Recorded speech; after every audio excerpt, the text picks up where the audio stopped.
right, hello everybody. Welcome to Torn Tuesday, your weekly dose of all things Hobbit, Lord of the Rings, games, movies, books, everything Tolkien. We've been doing this show for 10 years, and we've got a very special conversation today. We've been looking forward to this for many moons now, and you just saw the trailer for the new expansion, The Fate of Gundabad, to Lord of the Rings Online, or as affectionately as we call it, Lotro. Cliff, have you played the game lately? It's still going strong. We have our message boards are just fired up about it.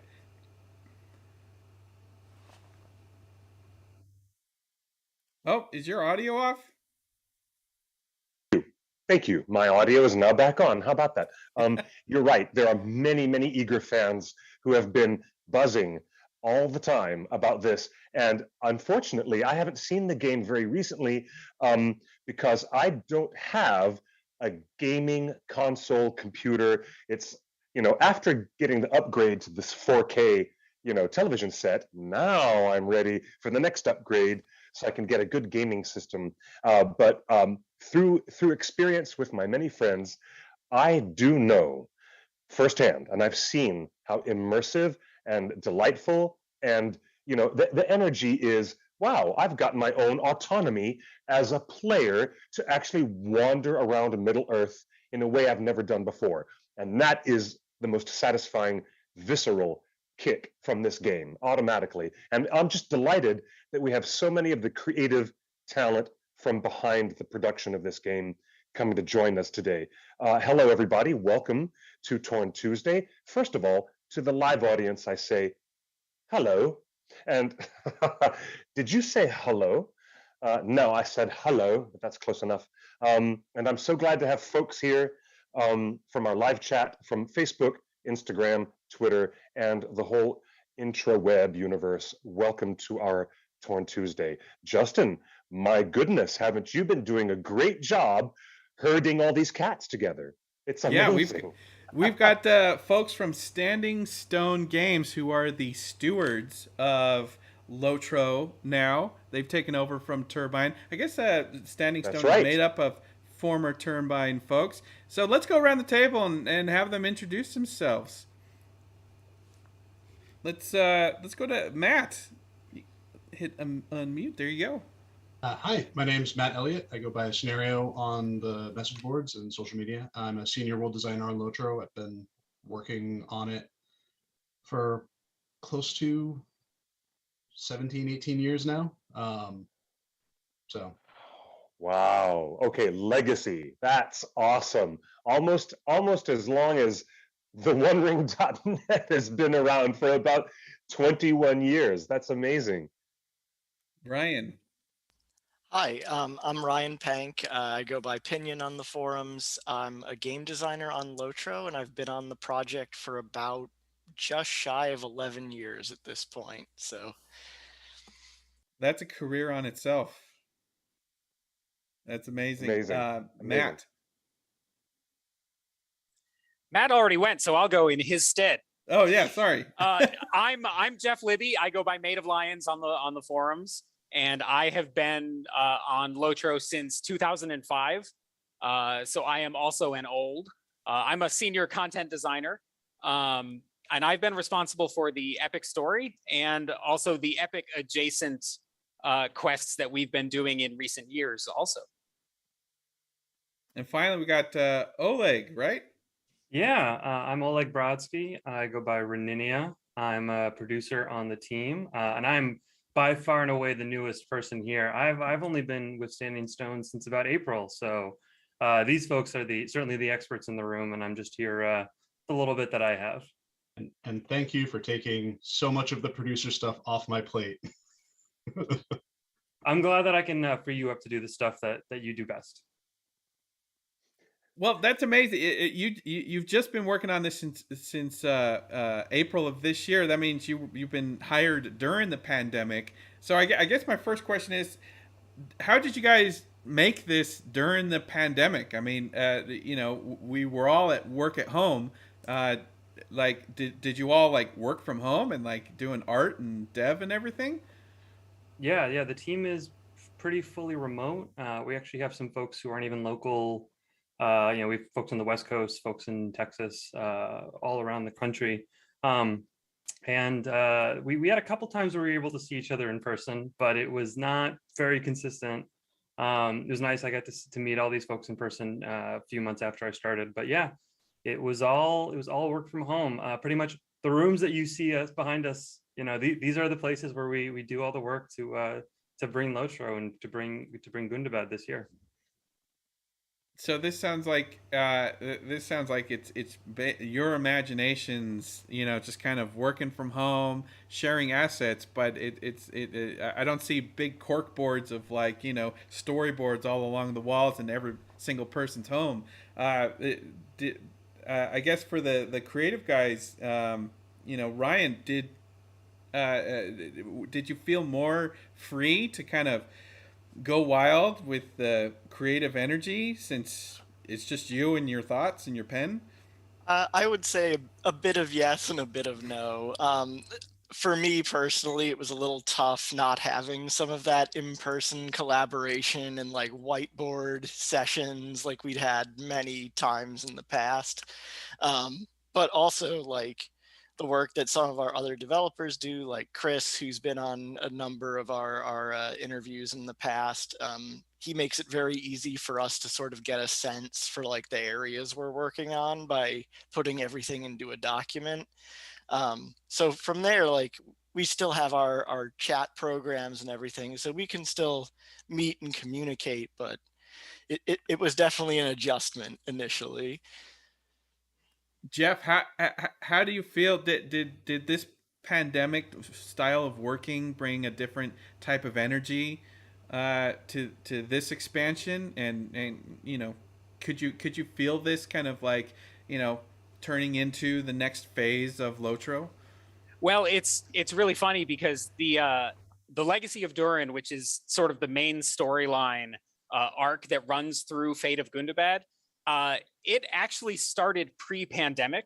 Like I was partway through the second chapter of that story before the pandemic started, and then the day that we were all sent home, I remember driving home on the Mass Pike and thinking like, well, what do I just stop working on this? Like, is this a story that lasted for 1.5 chapters and is done now? Because it was going to be such a new sort of experience. Like how are we going to work? And so what's really funny to me is that you get to a place where you, in a sense, you almost need to work twice as hard to cover the same amount of ground, because you're trying to prove that this is an achievable thing. Like instead of putting the story on the shelf and saying, well, we need to do something that is more manageable. We need to do something that is because we are now working from home, we're not having our whiteboard sessions. We're not sitting across a cubicle from someone that we can bounce ideas off of. We really made an earnest effort to kind of double down our efforts in a sense. And bless his heart, but Oleg has been really good about having more review meetings where we check in on what everyone is up to more frequently than we had in the past. So we have sessions sort of similar to this video conference style where someone will play through the content that they're working on. I would show off a quest, for example, from Legacy of Durin, and in some cases there were interesting challenges. Well, if we were in the office, this would have run better, because we're doing this remotely. You can just take my word for it that this would totally function. We had some small amount of technical growing pains that I think we managed to iron out. I find that very interesting. I find that interesting because there's been so much commentary in other news circles about, is this the end of the office job? Are we all going to be working from home now? And, to put a very quick button in it, it's obvious that there's some specific tasks that you have to do together in the same group, in the same room, in terms of development and certainly in terms of troubleshooting, right? Yeah, well, it's interesting. We it does feel like we still do a lot in in uh in person. It's just we're doing it in these windows on the computer, right? Like when we had new members join the team, several of us would walk them through the like onboarding experience, just through video conferencing, and we had to learn how to like, oh, I'm going to show you my screen, like so that you can see what I'm looking at and what I'm thinking, and then you'll try and learn from this. And I think that is not to say it was 100% successful all the time. Like, I think it's a pretty difficult job to learn in person, and it's probably twice as difficult to learn in these circumstances, but it is achievable. And I think that we did manage to adapt. Well, we've had enough experience of it now that like, I should hope we would have adapted by now. So this isn't any less of an expansion that all the other expansions have been coming. Like this is a full-fledged like the vision didn't get significantly reduced because of things. No, and in fact, we like, in a sense, for this expansion in particular, like speaking for myself, and also I think Matt will probably agree with this too. I had something of a chip on my shoulder as a result of it, that I wanted people to know this was a big one. Like I want you to know that there is a lot of content in here. And Matt can probably speak to the geographic nature of that, but like this is a big expansion. Yeah, man. I think one of the things that we always run up against whenever we release an update, an expansion, a patch is, people saying like, well, it's not enough.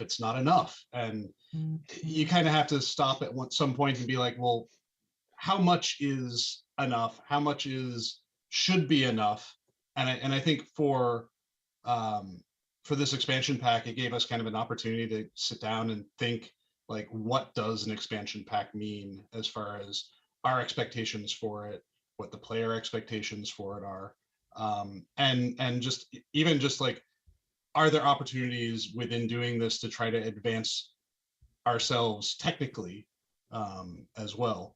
I think one of the things that was really helpful for us in this process was moving to a lot of cloud-based document creation.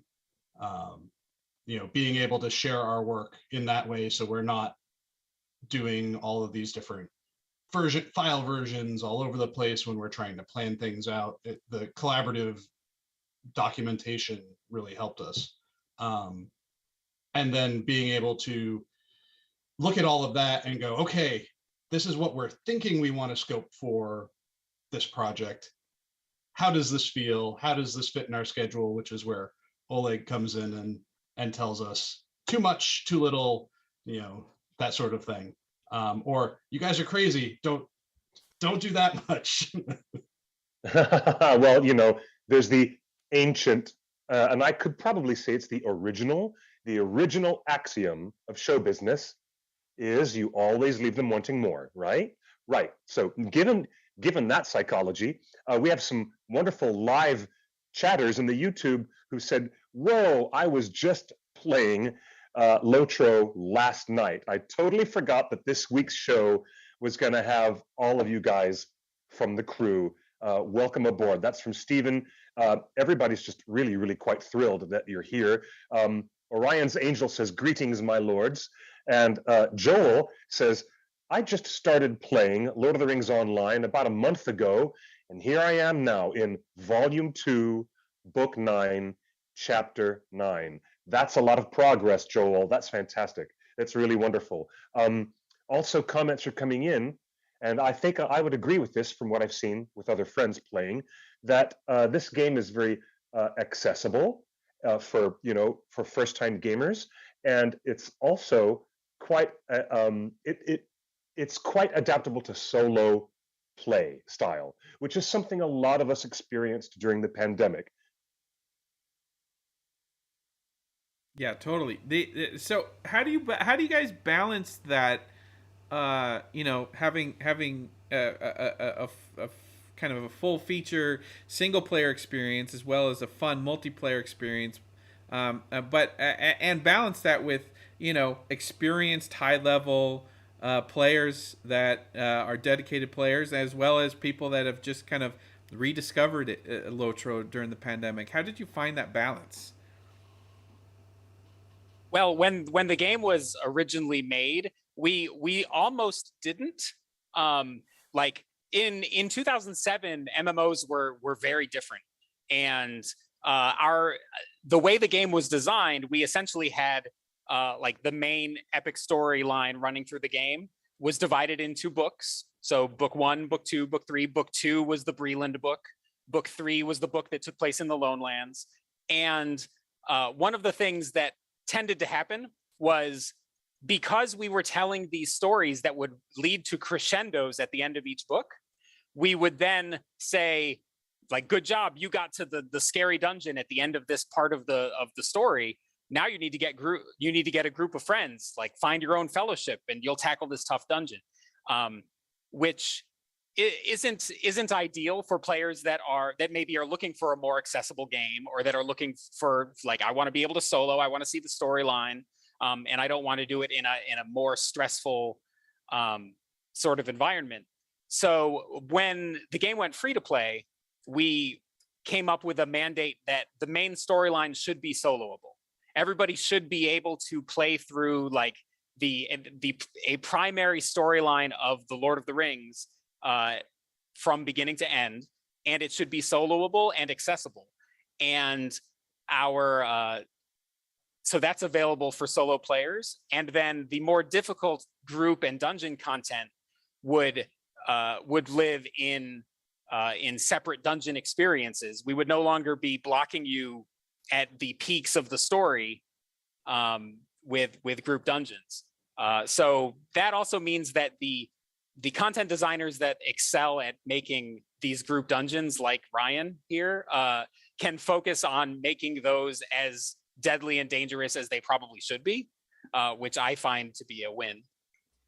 And Yeah, every once in a while, we do dip into having more challenging content on the landscape, and that it's a double-edged sword, because there are some players that, they have their one or two other friends that they like to go in and play stuff with, and that content is great for them. But the players that are so used to playing that solo epic story will sometimes hit that and be really confused, because, like, a public dungeon space, or a piece of landscape with challenging monsters in it, they just bounce off it because they're so used to being able to play through solo that when they do run into that group play, it's a little bit of a shock for them. And we try to keep that stuff minimal or tucked away, so that you're going to find it if you explore for it, but it's not going to, like, hit you right in the face as you're progressing through, like, major tracts of content. Yeah, it's totally. not to say that it's not, like, connected to the story, but it definitely can sort of fill more of, like, a additional materials kind of role in some ways. Because yeah, like, having the epic be available to everyone is huge, and yeah, having the space for instances and raids to be more accessible as, like, additional storytelling. With instances in the past couple of years, we've started adding solo duo modes to the group spaces as well, so that people can see the stories of those spaces, because often art and cool resources go into those, and it honestly seemed a shame to not let everybody who was playing experience that.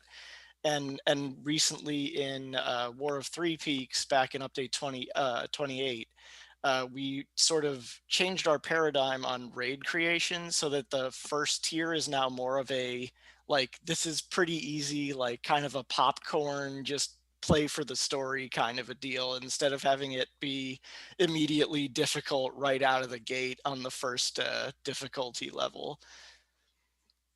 Yeah, one of the things we added actually earlier this year to our new legendary servers, Shadowfax and Treebeard, was an optional difficulty system that has 10 different levels of difficulty. So players who really want more of a challenge can, scale it as high up as they want to. And some of those higher difficulties are really, really tough to play without friends helping you around. So, we want to support different play styles and let players who want more of a challenge find that challenge in different places. But for us, we know a lot of our players really want to be able to just hop online, start doing some quests, start progressing their story, see more of Middle Earth, and we don't want to force them to find other people just so that they can experience the game. I will say the stories of groups of players on those higher difficulty settings getting killed by shrews is amazing. You gotta watch out for the shrews. They don't mess around on Delta 6. That's funny. I wanted to ask you guys, from a deep dive kind of level, where do you draw the line between making content in the game setting that is specific for newbies versus the elements that you know in your heart are going to be attractive elements of the story for the hardcore fans who are really looking for the unusual or something that's way off the beaten path? Obviously, there's a balance that has to be struck, but where do you find that? Well, it is a challenge, as you have pointed out. But the thing that I have always really liked about Lotro is that it can serve both of those masters fairly well, in the sense of, if you come to Lotro with an interest in and an understanding of the Lord of the Rings, then I feel like we reward you for paying attention. That we have so many details that we are able to put into the game as a result of like a close reading of the books, that like, if you are also doing close readings of the books, which I know a lot of our audience is, then they'll see those elements in the world. They'll see them in like the number of steps at the west gate of Moria. They'll see them in all sorts of the descriptions of the trees that are in Eregion. For example, there are lots of details that, if you are prone to a deep dive, close reading of the Lord of the Rings, those details are there. And on the flip side, if you aren't, like, if, for example, you just think Middle Earth would be a cool place to hang out in and to go on adventures in, and you maybe aren't as familiar with the pages of the books, one of the things that I am really proud of us for doing is that I think Lotro serves as a pretty good introduction to, kind of like a gateway for an appreciation of Middle Earth and Lord of the Rings. We'll give you everything that you need in order to sort of see the themes that Tolkien is working with, and to like introduce the places that and the characters that you might have an interest in knowing or learning more about. And I think that we're a pretty good on-ramp, almost a like Middle Earth 101 sort of experience. Yeah, I think one of the things that the game does really well is we do a good job of not hitting you over the head with the world. We let you step into it, and then we draw you in further. If you recognize some of the words and some of the names, then great, that's awesome. But if this is your first time experiencing Lord of the Rings, we will welcome you, and we will get you to the point where you will know the difference between I don't know, Sauron and Smeagol, right?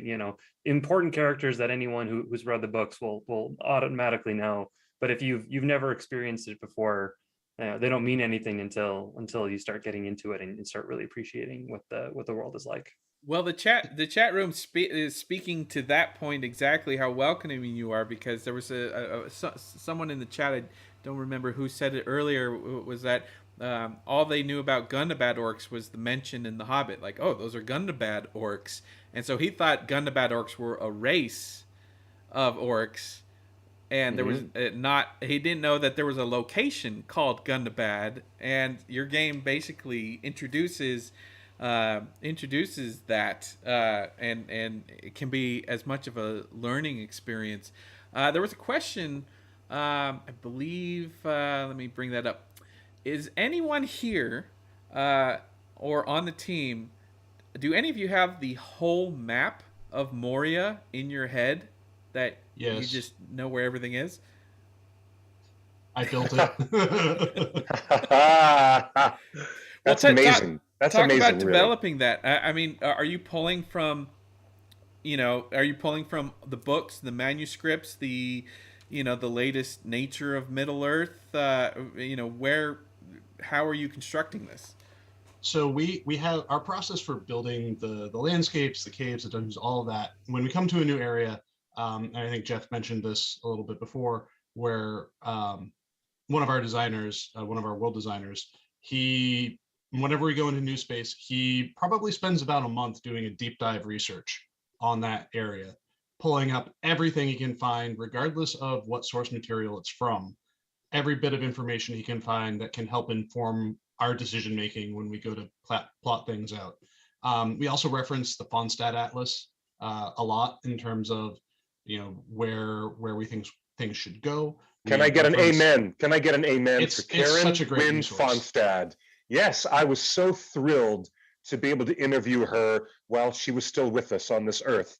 She is an amazing cartographer. I'm glad you mentioned that. Thank you. It's such a great resource. Anyone on the world team, whenever we introduce a new member to the world team, like one of the first things we get them is we get them a Fonstat Atlas so that they can use that as reference and just to familiarize themselves, because there's a lot of detail in that it's hard to find in other maps. There are Tolkien maps out there that we reference as well, and they're going through that process of research, we get a easily 30-page, if not longer, document for every area that we're going into, detailing the history of the area, major locations, all the way down to like, oh, these kinds of plants are mentioned in here, and that informs the topography, informs the flora, the fauna in that space for us.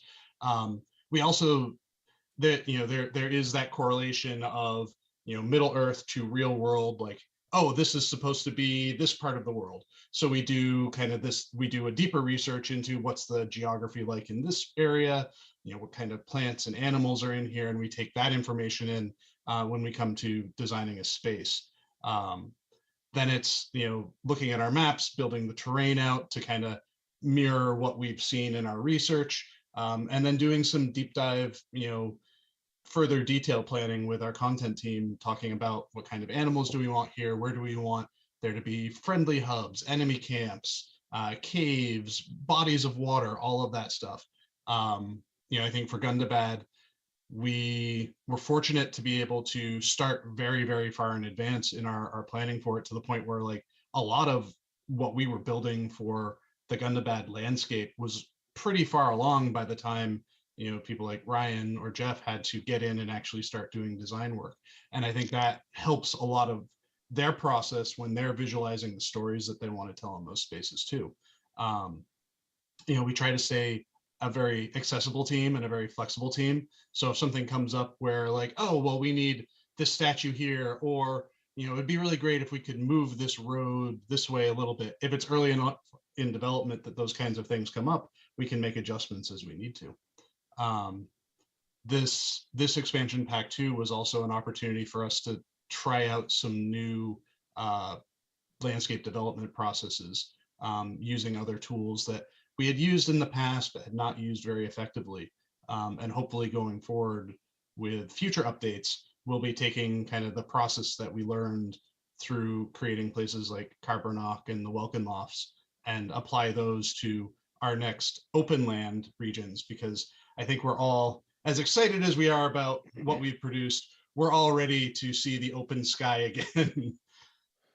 Indeed. Now, while we're underground in Gundabad, and I know maybe this is a spoiler, but can we look forward to any secret little Easter eggs that resemble the ancient dwarven culture that may have actually been there many, many, many centuries before the orcs took over the place? Obviously, by the legends that the dwarves have among their own people, that the Mount Gundabad is the place where Durin the first Durin of the Longbeards first appeared.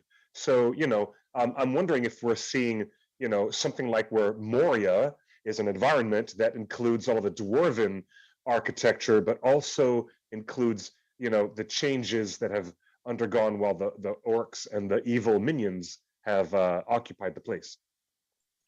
So dancing around spoilers, but the the history and heritage of Durin the Deathless, and in fact all of the Durins, features prominently in the storyline, and it was very important for us to touch on that and to expand on that in what I think are interesting ways. Yeah. Also, just as a funny side note, the one of the reasons that when the pandemic started and I knew the size of the storyline that was going to end up being in Fate of Gundabad. One of the reasons for that is because I wanted there to be 7 chapters in the Fate of Gundabad story, just because 7 is such an important dwarf number. Yes. And so that was important to me to have 7 chapters. And so that size and scope of the work wasn't really negotiable as far as I was concerned. But yeah, so Durin's history and the locations that are significant to Durin are a major part of the storyline, I would say. And then as far as to further speak to the question about the construction of the space as well, I think one of the things that we were trying to represent as we were building Gundabad is showing portions of it in different states of disrepair. So you have your entry area, which is called Madagard, which is the brightest, shiniest portion of Gundabad. You know, light streaming down through the tunnels. It's not a very orc-friendly space, so it's one of the more pristine locations in the whole of the space. You progress into places like Deepsgrave or the Pits of Stonejaw, and you start seeing the orc and hobgoblin influences coming in there, how they've kind of moved in and taken it over for themselves. Cloven Gap is a representation of, you know, what was once a cave that opened up to the sky, and it's become its own flourishing biome, all of its own inside of it. So showing kind of the different faces of Gundabad in different ways that a civilization can fall was something that we felt was important to do. I love that. I love that. That sounds really cool. Drix42 in the chat room says it took him or them 3 years to read Lord of the Rings. What's the playtime on the new Fate of Gundabad expansion?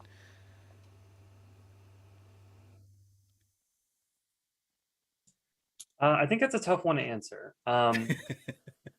Should ask how many words were in our our drop there to the translators.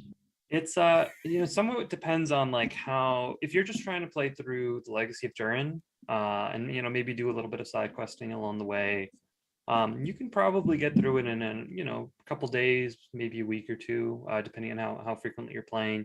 But if you really want to explore the nooks and crannies, complete all the rare deeds we have, and complete every side quest, there's a lot of great stories in Gundabad that we're telling, and it'll take you quite some time. We're still rolling out stuff, and we're planning more. We just released the Assault on Durstrach and Den of Puglak instances. We're planning to release a new instance soon. We'll be excited to talk about it really soon.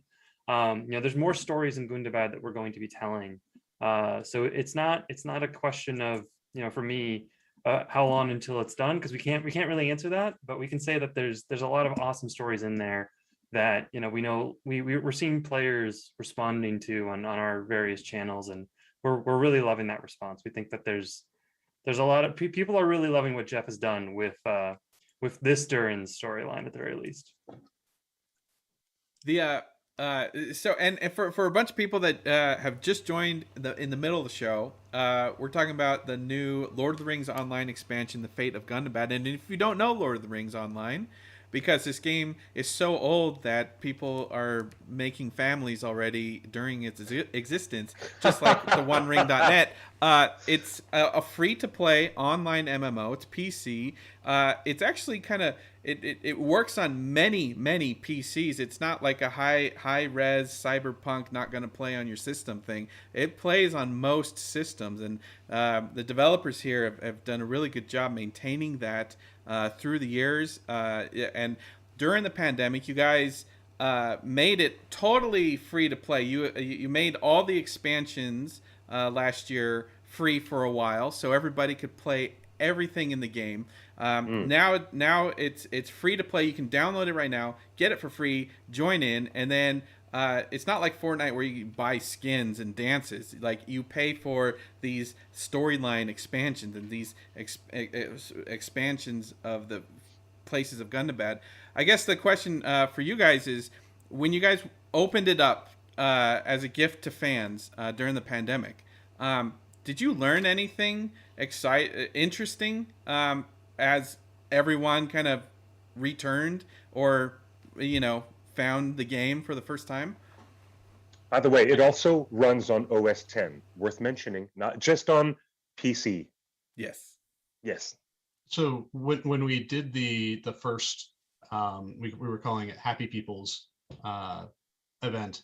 I think we were surprised by how many people jumped on board and were like getting into it and having fun with it. Like we knew we wanted it to be something to like bring some people back and to entice new people to join, but I don't think we were really anticipating the amount of people that would be coming in to experience it. And I think Oleg could probably speak better to how this second round of it has gone. But it's been really, like, it was really nice to see just the liveliness of the community kind of like perking up and welcoming all of these new people in and growing the community in that way. Yeah, with the second run, we started about 2 months ago, where players could claim every quest in the game for free that wasn't tied to an expansion through the code Lotro free quests. Oh, here's Reinhardt. Lotro free quest 2021. And we put on sale a number of quests, a number of expansions, excuse me, from Moria to Mordor for 99 Lotro points in game. He really wants attention. He's mad that I'm not on the couch and snuggling. That's okay. Mithrandir here is also demanding all the attention. So you're not the only cat dad who's got this problem. I completely understand. He's going to be wandering around for a while, but the code is Lotro Quest 2021, and that's available still for another week. So if anyone watching hasn't had the chance to redeem it or is interested, I strongly encourage you to get the download right now. Go to lotro.com and you can redeem that code in game for a whole ton of free content. We've seen a really strong response. In some ways, actually stronger than last year when we made a lot of this stuff available to folks. We've been really impressed by the number of folks coming back to the game as well as new folks coming in, and it's been we've seen a huge resurgence in the community in terms of people talking to each other on our forums or other social channels, as well as just chatting in game with each other and exploring the world together. It's really cool to see, because when a game is, we're celebrating our 15th anniversary next year.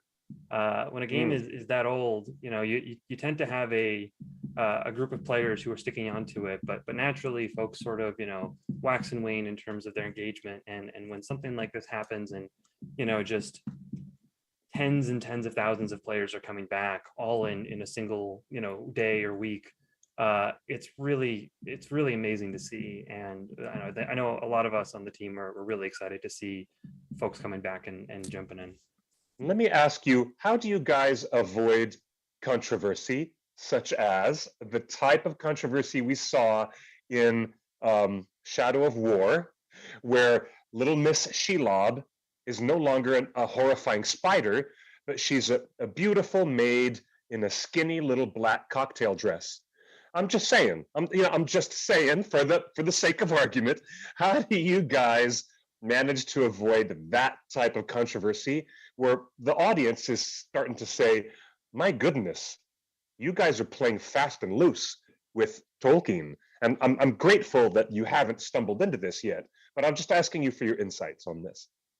We tend to stay pretty close to the text on the page on that one. And so I think it's adaptation is always a sort of a difficult subject as to how close or how far you feel it is acceptable to to stray or stay close to the source material. But as a rule, we generally try to stay pretty close.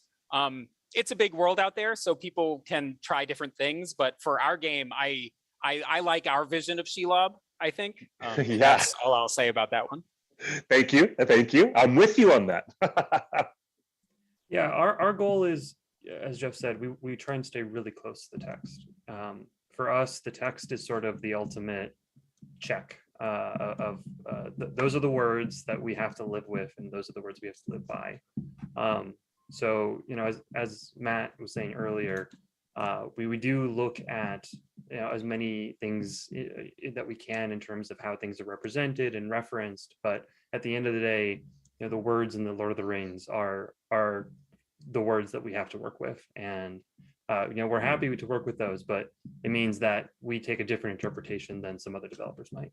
And that's not to say that we always stay extremely close. Like, for example, the one I always think of is that for dramatic purposes, in volume 3 of the storyline, we have the player encounter the Grey Company, who is arriving in reinforcements. We have the Grey Company meet up with Aragorn on the way to Isengard instead of on the way back from Isengard, because we want our Grey Company Rangers to be standing there during the Voice of Saruman encounter. And so that is a section that we acknowledge is different from the way it is in the book, but we felt we had pretty good reasons for doing it this way. And so that's, it's an ebb and a flow. Like, we try to stay very close, but sometimes we will have reasons for staying a little further away. And because this is an adaptation, it's always hard to, live up to everyone's expectations, and how we interpret something is different how someone else might interpret it. And, hopefully we're hitting it out of the park every time, but, we're as we've said, we're working with what we have, with the texts that we have to work with, and we're trying to interpret them the best way we can. And, like anyone who's done localization, like sometimes, the words you use are not the words someone else would use. And, there's questions that come up sometimes about that. And yeah, to sort of jump off Jeff's point, I think even the places where we might stray a bit more from like the direct text, I think everyone on the content team and on the project is just, I think we have a very strong sense of like keeping things in the right spirit, just sort of keeping things on a way that we think would be sort of respectful to the text is just really important to us. Is there any way to validate that? Do you seed kind of ideas into your communities informally, or is there any way to get a pulse of what fans are willing to accept and go with you on as you're coming up with new ideas for? Luckily for us, the community does a good job of debating a lot of that stuff before we even necessarily start talking about it internally or really thinking about it too much. So yeah, we definitely keep an eye out on what are fans thinking about. I constantly am seeing threads about like, oh, where are we going after Gundabad, and they have ideas of their own of what they would like to see and what they think does or doesn't fit within the narrative of the Lord of the Rings and with the narrative of the game. But I think, as folks have said, it comes down to everyone has their line, and some folks, that line is much stricter and much closer to the source text, and some folks, that line is further out. And as they've said, it is adaptation, and that means that we as Ryan said, we're trying to be respectful of that source. We're trying to be respectful of the spirit of it. But we're not remaking the books.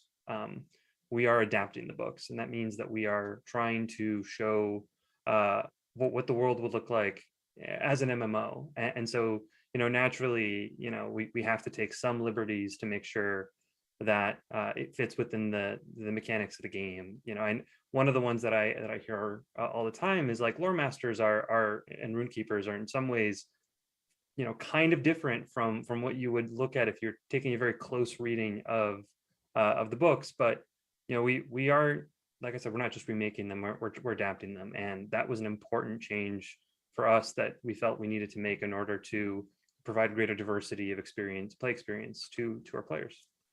I appreciate everything that you're saying here, gentlemen. For me, the opportunities in a game like Lord of the Rings Online include getting a chance to get up close and personal with those places and characters that have always been overlooked by every other filmmaker or animator who ever bothered to adapt Tolkien. And you know where I'm going with this. Obviously, Tom Bombadil, Glorfindel, Prince Imrahil, Gon Buregan. You know what I'm talking about? This is such a great opportunity for those fans to get into Middle Earth and experience in a very dynamic way, these characters and these places and locations that are always written about in Tolkien but have never made it to screen ever. And it's a great opportunity for players to have that. And what's funny to me is all four of those people you just mentioned are in our game. Like, absolutely, I know. The game has been running for so long now that I remember back shortly after launch with the first of the, well, where is Lotro going to go next? Like, oh, do you think they'll ever get to Moria? Like, oh man, I can't. What if they get to Rohan? Then what are they going to do? Or the Lonely Mountain? Get to Moria. Mordor. Like all these places that we have now been able to develop is just, it's still pretty incredible to me. I'm still not used to it, to be completely honest. And there's even more to come. So that's exciting. I'm with you on that. It's incredible to me that filmmakers will inject a totally made up character like Haldir, but they won't give us Prince Imrahil. That's just one man over here with my opinion. That's all. But well, you Haldir, get where I'm going. I mean, Haldir, real guy. Haldir's a real guy. He was doing things he wasn't normally going to do. Right. But see, from where I come from, though, I feel like in Lotro there are made up characters that are interacting with our favorites, and those are the player's character. Like the player's character takes a role in our story. Yes, okay.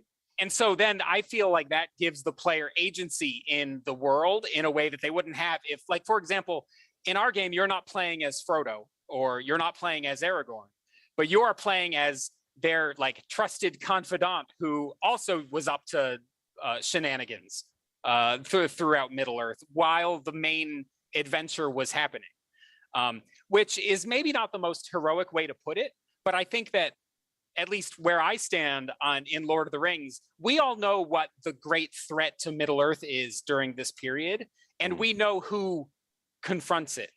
And so the player's character is a supporting role in a sense to that main adventure that's going on. And our job is to provide these side adventures which let them feel like they are also contributing in the third age of Middle Earth, which is exciting.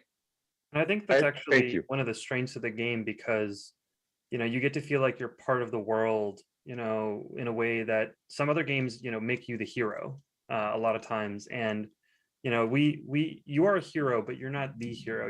You're just one of the heroes in the story. And I think that's one of the strengths of the story that we're adapting off of, right? Where Frodo is obviously a hero, but you have these large cast of characters that you meet through the travels of the Fellowship, as well as the Fellowship themselves. And so adapting the Lord of the Rings in this way with the player as a new character, as Jeff said, feels really natural and really helps you experience that story in a way where, like Jeff said, you have agency, you can affect things, you are supporting the effort against Sauron, but you're not necessarily taking center stage very often. And so those times where you feel even more special and even more important. Yeah, and nice. From a like design and storytelling standpoint, it's kind of freeing too, because you don't have to stick with the story as written on the page. So where the main characters of Lord of the Rings are sort of locked into where they're going to be at certain times and days in the course of the story, we can sort of go off the edge of the page to give you those additional adventures as a player. Yeah, well, you talk about Cliff mentioned the changes that the movies made, but I guess that the next question that begs is you have Peter Jackson's very well established universe. You have several other games based on those movies, and then you have Amazon spending $1 billion on their new TV show, and then you have this anime from about Helm Hammerhand. Is there any pressure to creatively align with all this successful media that is already out there, or are you guys kind of in your own little hobbit hole, you're your own shire folk, and you can't get distracted by the other creative? Or is it a balance of like, let's give people something familiar so when they discover our game, like, how do you balance that? I think that one of the privileges of being almost 15-year-old game is that, we don't have to prove ourselves to anybody. These folks have all been doing this a long time. I'm the new kid here, and they have told a lot of stories over the years. So a lot of times when you're seeing these efforts, we've already taken some bites out of some of those apples. We've already been there in a lot of cases. We're not going to necessarily stay as long. And we're really excited to see what other projects are doing and be inspired by them. But for us, it's we are building out this world, and we have the privilege of showing people Middle Earth in a way that they are not going to get the opportunity to see literally anywhere else. There's no Middle Earth out there as big as ours. There's no Middle Earth as detailed as ours. There's no Middle Earth as lived in as ours. So I'm always excited to see new Lord of the Rings projects, and I will continue to be excited, and I hope for great success for all the folks that are working on Lord of the Rings games and movies and shows and whatever else. But I don't look at them as competition. I look at them as partners that are helping drive more and more people to this awesome property and to these awesome stories, and that's what we're trying to do as well. Well said. Now, let's take a quick observation from one of our other staff members here at the OneRing.net, who said that Lotro has been around for a while, and the new owner, Standing Stones Games, has had it for a number of years. To me, a new player of only 1 month as a new player, Joel has told us, I find the graphics lovely and evocative. Further, I find the heavy use of multi-paragraph dialogue helps me feel like I am in an air quotes interactive book and not just a game. And this is a very good thing.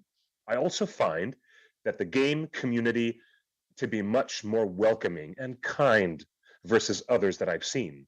So for you guys, how do you plan on keeping Lord of the Rings Online vital and attractive to new players like me in the years ahead? Because I can see it as a special game, and I want it to continue living, unquote. That's a tough question. It's definitely something we think a lot about. It was something that, when I started, I really wanted to better understand, because there is a secret sauce here, right? When a game is around as long as this one is, it's not entirely by accident. Things had to go right. People had to make smart decisions and do really good work. So for us, the game's almost been around for 15 years, and we want 15 more at least. We had lots of conversations during the summer around how do we improve, how do we move forward, where are the next places that we're going to go after Gundabad? What are the awesome parts of Middle Earth that we haven't had the opportunity to tell stories around, or maybe not many people have had the opportunity to tell stories around? Rune, though that is the Elvish word for east. Yeah, Rune. we are very aware of Rune. We know that there's a lot of love for Rune in a lot of places. Yes. And certainly there's folks internally who share that love and interest. But it's a process. Part of being an almost 15-year-old game is that there's a lot of old stuff in our game, and we need to be mindful, especially for new players coming in, of not just introducing new places, but also making sure that their experience as they're progressing through the game lives up to modern standards. some areas that we work on haven't been touched since the game released in 2007. I was actually in a meeting today where someone mentioned to me that some of the work that they were doing was with one of those areas from 2007, and they were like, they're blown away at how different some of the stuff was compared to, you know, our modern philosophies of design. And So is there any thought of like updating, you know, the engine to a modern standard, I guess? So we're always updating our engine. We're always adding new tools and capabilities, you know, and we're going to continue doing so. I think that, you know, sometimes when people ask that question, they're talking about, you know, what about Unreal? What about Unity? And the truth is, at that point, you're basically rebuilding the whole game, right? It's not one of those things where you can sort of do piecemeal, where you can like, we'll put this part on Unreal, we'll put this part on Unity. And that becomes a very big, very expensive project very fast. So, you know, it's and not it can something go that we're- wrong if you guys have seen the GTA trilogy Yeah. thing. It can go very wrong. And that's, you know, and that's tricky because, and that one's where Rockstar is working with their own engine and porting into their own engine. So they're definitely, it's not something we're against, certainly, but we don't see this as like a silver bullet solution where, you know, we put the game on Unreal or Unity or something else and suddenly it works 10 times better for nothing. You know, we are always thinking about and looking at solutions like that, but for us, our focus is on, in the meantime, like how do we keep making things better for players tomorrow, for, you know, a week from now, a month from now, a year from now. And if that path involves going in that direction, then great. But if it doesn't, then, you know, we want to make sure that we're still doing good work regardless. And, find- and for the people that are like new now or will be new soon, you know, one of the things that we've spent some time on over the last year is, you know, community is such a vital thing, and letting players see other players in the world is also another important thing. So things like our mission system, which is meant to be a accessible way for new players after level 20 to basically be able to take some part in the new high level content, and it gives them an opportunity to see and to aspire to what the like top level players are doing. It gets to get them involved in the evolving story of the game at a much earlier time than they would normally had been if they were having to play through all the way up to it. So I think that's been a feature that has been helpful in at least connecting people together and showing new players the vibrancy of the community around them. It's music to everybody's ears, what you guys are saying. This has been a great conversation again, and as long as I got the Lord of the Rings Online developers here, I need to ask you, like, all anyone is talking about nowadays is something called the metaverse, and how virtual worlds is how we're gonna live. And everything I hear about metaverse, whatever that is, isn't Lord of the Rings Online a metaverse? Like, I can log in, I can not be myself for a few hours a day. Like, is Lord of the Rings is Lotro a metaverse, or what is, like, how does it compare to what people are calling the metaverse? It sounds like they're inventing MMOs again. I never forgot MMOs. Yeah, I think in some ways that's very true. You know, I'm not sure that I have a great understanding of what the term means at this point. It seems to have, you know, as a lot of terms that get repeated a lot in popular culture, that it sort of tends to lose its meaning a little bit. I think in many ways, yeah, you know, we are a metaverse where, you know, you can join as yourself and you can become a hero, and you can explore Middle Earth, and you can experience a story that's been around for generations. Whether or not that's the metaverse, I think that's pretty cool.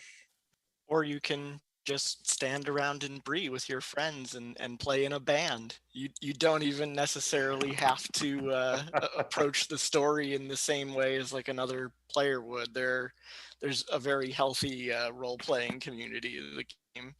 You can bake some pies. You know, we had that one player who leveled all the way to 130 with just baking pies. I don't know if they're trying to do that to 140 as well, but I hope so. I love it. I love it. I love that so much.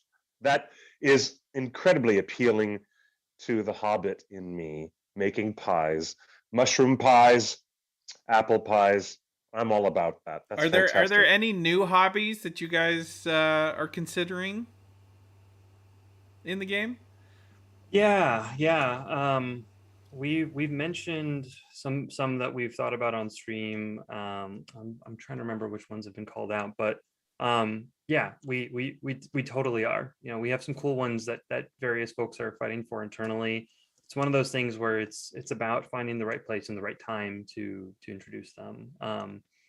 And I don't know, you know, if and when we will be introducing a new one, but we definitely have some really cool ideas that we want to exercise in the future. There were a couple people in the chat room that final question want to know, are you guys hiring? Like, what's the secret of working on Lord of the Rings? And what tips can you give to someone maybe still in school, you know, to get on the team in the coming years? I can answer the first question, but I'll let Matt, Ryan, and Jeff answer the second one. We are currently hiring. We're currently looking for a game designer too, on Lord of the Rings Online. We're looking for a product manager, and we're looking for a project manager for external partners. So, you know, if that sounds like you or someone you know, definitely like hit us up, right? You know, find us, apply, and we wanna get folks in here and help us make more awesome Lord of the Rings content. As for the Excellent. other question, I find a passion for Lord of the Rings very important.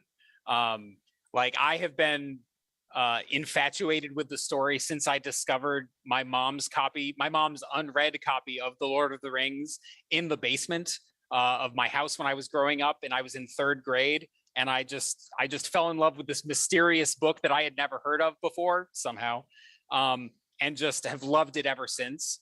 So I think that's an important qualification, is you really have to love this stuff, because it is a lot of work, and it does take a lot out of you. But if you have a passion for Middle Earth and for telling stories in it, that's a really great start. Ryan, you want to add to that? I think Jeff kind of covered it, but maybe just having some sort of background with like even just using some of the other like free game engines, like things you could learn how to do like basic scripting in like Unity and Unreal. Just having a sense for like some of the technical aspects of it is definitely a plus. But yeah, I think just having a love beyond love for the material is key. Ryan, what did you think of the news of Unity acquiring Weta Digital's assets? I actually had not heard of that. Big news yes. last week. Surprise! Unity bought Weta Digital's toolset and pipeline and all of their digital assets that are not copyrighted. So Wow. Unity now has all of the forests that created the Mirkwood and stuff. So there's some interesting stuff happening over there. But I guess final thought from Matt. Why is now the right time to return to or discover for the first time Lotro? Because we have this awesome, amazing world that is as faithful as we can be to the source material, and we're not planning on stopping.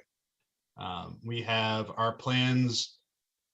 I think when Oleg first joined the team, he asked us for ideas, as many ideas as possible, and we gave you like 16 years worth of story arcs that we're all excited about. So we have big ideas about where we want to go, what we want to build. Like I'm super excited about all of them from a landscape development perspective, because like, you know, as excited as Jeff and Ryan are about the story, I am a major geography topology map guy, and I am just excited about building out all of those spaces, because it's an opportunity to do things that we haven't done before in this game, and an opportunity for us to kind of push the boundaries of what we can do in the game with new systems, new features, new development processes, and new places to go.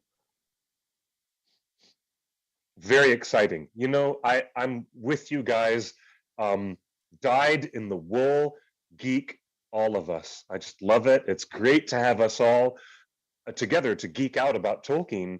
And also, I think that you guys really should be acknowledged as a creative team. You've given people a chance to visit Middle Earth in a very unique way that they haven't been able to. And you know, even though I've worked as a voiceover artist on other console games related to this intellectual property, I have to say there's really nothing that comes close to the world and the world building and the approach that you have in Lotro. And I'm with a lot of the I'm in agreement with the people in the YouTube chat who said that they wish very much that Yoistan from Men of the West YouTube channel, we all wish that he was here with us in the live conversation right now tonight, because he is a big time Lord of the Rings online fan and a player, and we'll have to have him join us some other time. You guys are doing it right, that's for sure. You wouldn't have the legacy and the longevity that you have so far if you weren't doing something right. Definitely.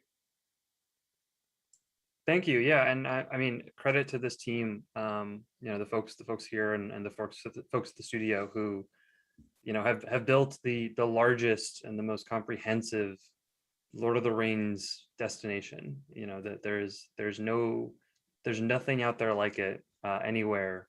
You know, if you want to just get immersed in the story and in the world, and you know, as Matt said, we have plenty more to go. That's great to hear. Well, folks, this has been the Lord of the Rings online developers. The Fate of Gundabad is now available. Just came out last week, I think. Soundtrack just came out today. Soundtrack just came out today. Oh, nice.